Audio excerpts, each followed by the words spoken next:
8월 11일 수요일 매일 성경 아침 묵상입니다. 오늘의 본문은 이사야서 62장 1절에서 12절 말씀입니다. 나의 헵시바, 나의 뷸라라는 제목으로 말씀을 묵상하겠습니다.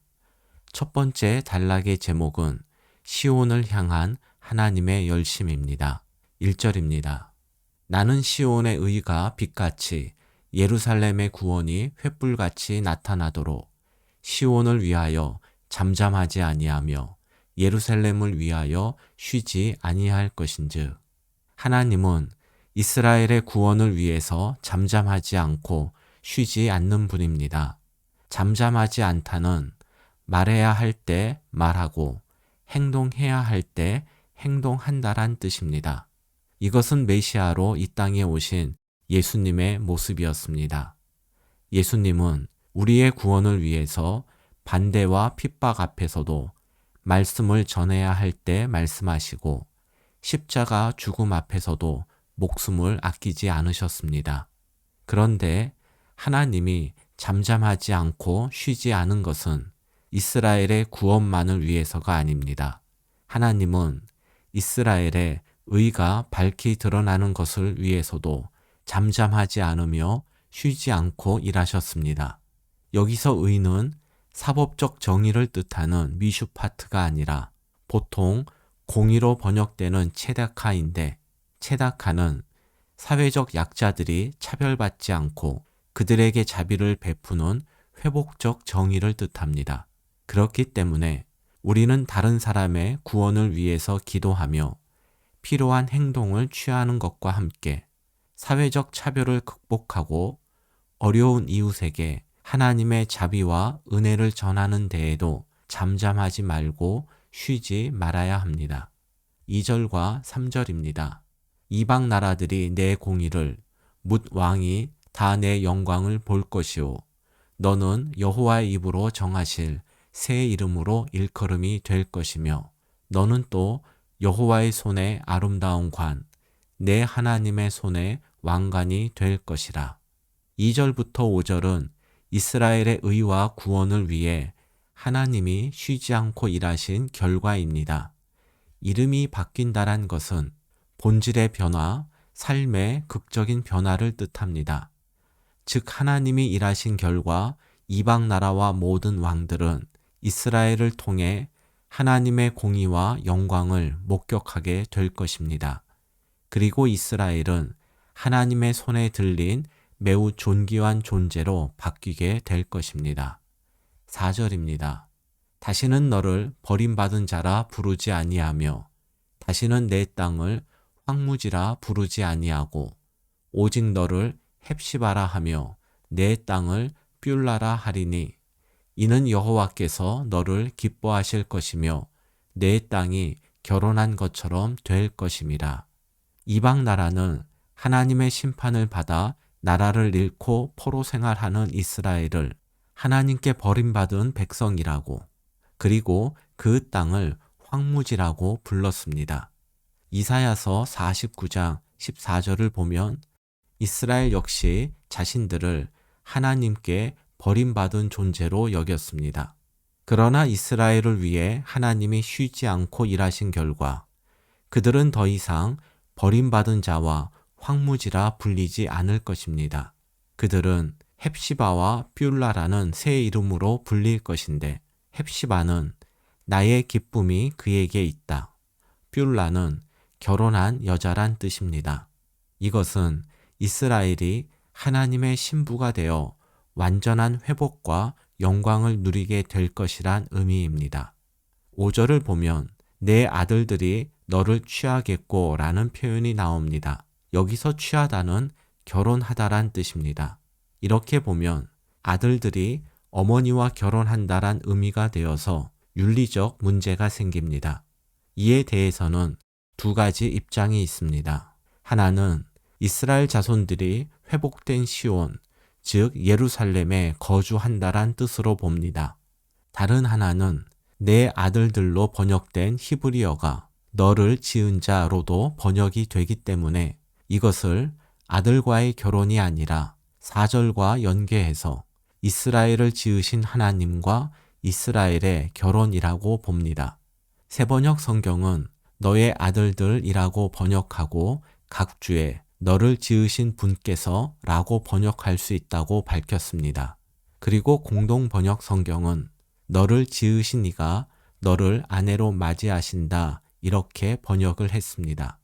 표현은 다르지만 두 가지 모두 이스라엘의 완전한 회복이란 의미에는 차이가 없습니다. 두 번째 단락의 제목은 파수꾼의 기도와 하나님의 응답입니다. 6절과 7절을 보겠습니다. 예루살렘이여, 내가 너의 성벽 위에 파수꾼을 세우고 그들로 하여금 주야로 계속 잠잠하지 않게 하였느니라. 너희 여호와로 기억하시게 하는 자들아, 너희는 쉬지 말며 또 여호와께서 예루살렘을 세워 세상에서 찬송을 받게 하시기까지 그로 쉬지 못하시게 하라.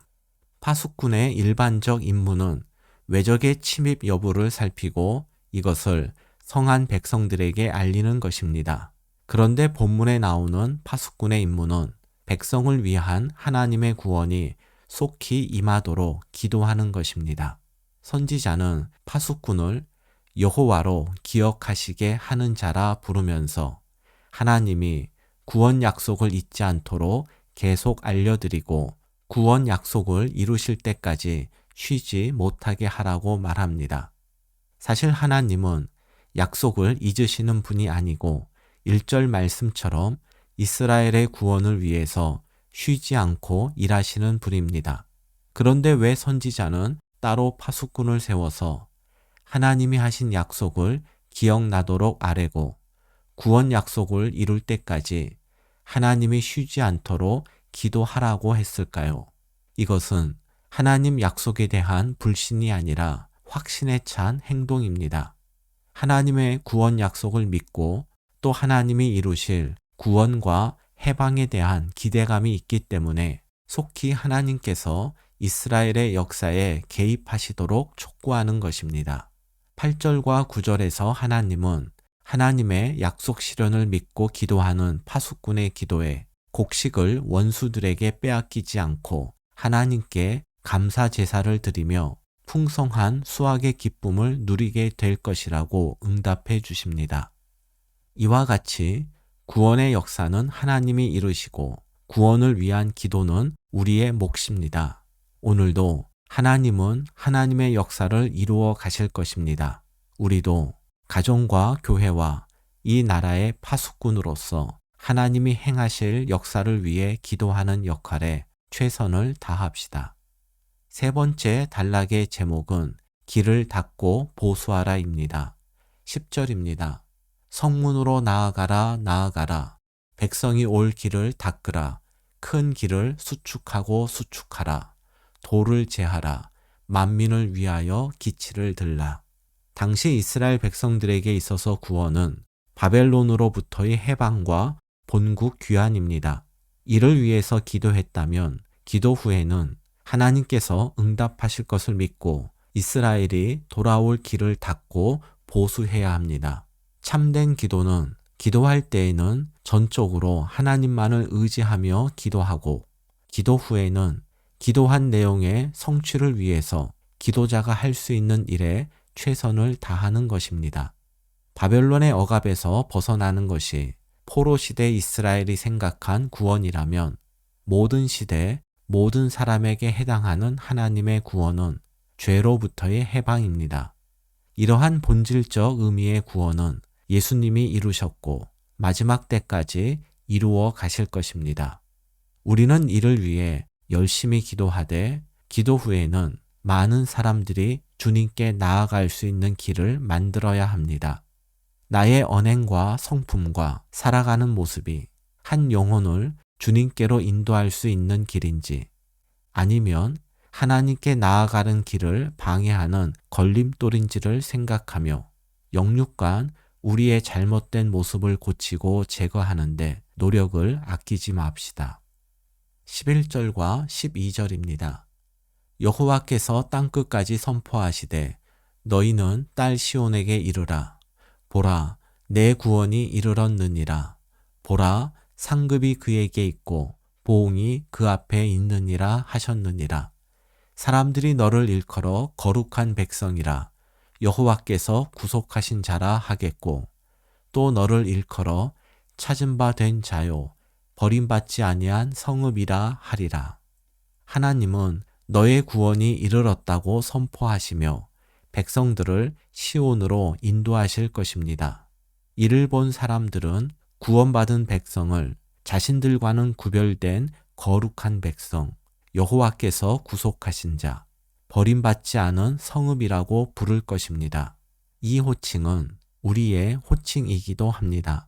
하나님께서 결코 우리를 버리지 않을 것을 믿고 오늘도 최선을 다해 주님께 나아갈 믿음의 길을 닦아갑시다. 오늘의 말씀 요약입니다.